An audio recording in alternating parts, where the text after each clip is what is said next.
Hello and welcome to the short Vort on Parshas Vayeilech. This year, 5783, is a special year. It is the year after Shemitah. And in the olden days, it would be have the special mitzvah of Hakhel, which is discussed in Perek Lamed Aleph, Pasuk Yud Aleph, Yud Beis, and Yud Gimel, chapter 31, verses 11 through 13. And on the second night of Sukkot, all the Jews from all over Israel would gather into the Azar, the courtyard of the Bais Hamikdash, so that they could listen to the king read from the Sefer Torah publicly, and he would read the parsha from the beginning of Sefer Devarim until the end of the Chumash. And this happened, it was a septennial event. It happened only once every 7 years. And this would be the year, because this is the year 5783, that is the year after Shemitah. So in less than 2 weeks, this great scene would occur.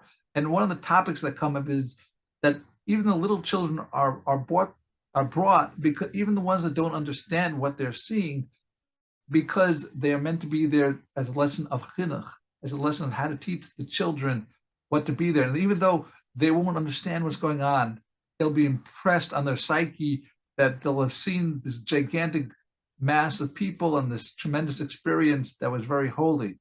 The Chasam Sofer of Pressburg says that the Psukim talk specifically about the children that don't know worldly matters. And the reason for this is because of the lesson that parents should have. The first impression on a child should be Torah and Yiras Shamayim. It should be Torah ideals and not other topics, not other wisdoms that are out there. Because the foundation has to be Torah.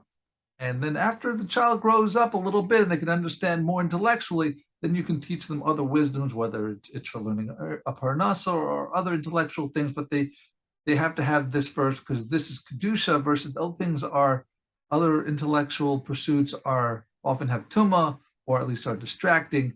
And therefore, we want to have this priority, not to have other intellectual pursuits being taught to the child first. So be careful what the children listen to.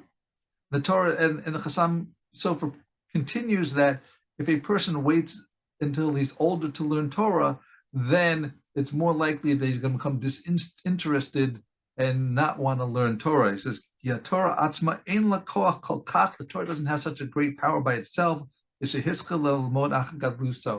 After someone starts learning, it doesn't make the same impression as if it was the first thing that the child learned.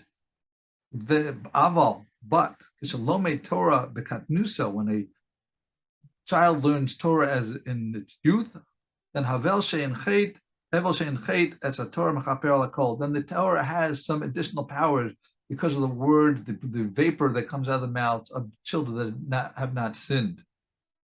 So by using the language of Kishalomei Torah bekatnusa, it made me think of a possible chiddush of an idea on the Mishna in Pirkei Avos, Perek Daled, depending on which count, it's either 20 or 25, Chaf or Chaf Hey.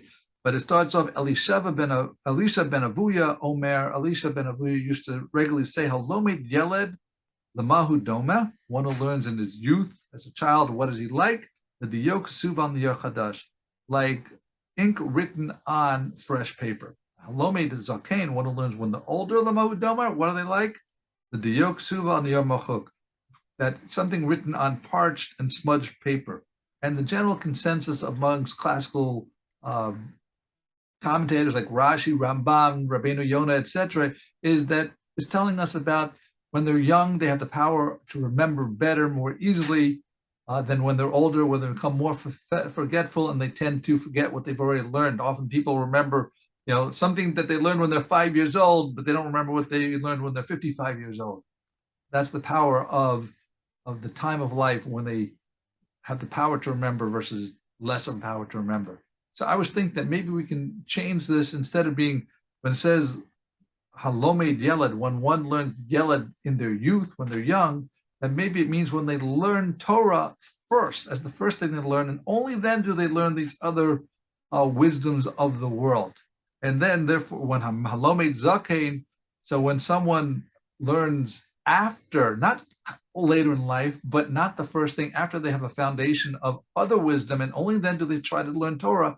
So then they're going to have more difficulty remembering what they learned. While if they learned the first foundation was Torah, then they're going to be more focused. They're going to be able to understand. They don't have the tumah. They don't have the distractions as much. With that good foundation, then when they're younger, they're going to remember better. So let us take the lesson here from Hakhel, when this time of year, when we just had Rosh Hashanah, so when we're renewed and we're like fresh paper, so let us be like those children at Hakhel, that the first impression they're going to get is about Torah and your Shemayim. And with that great foundation, we'll have a very successful year. Thank you for listening. Have a wonderful week, wonderful Shabbos, and Gemara Chasima Tova.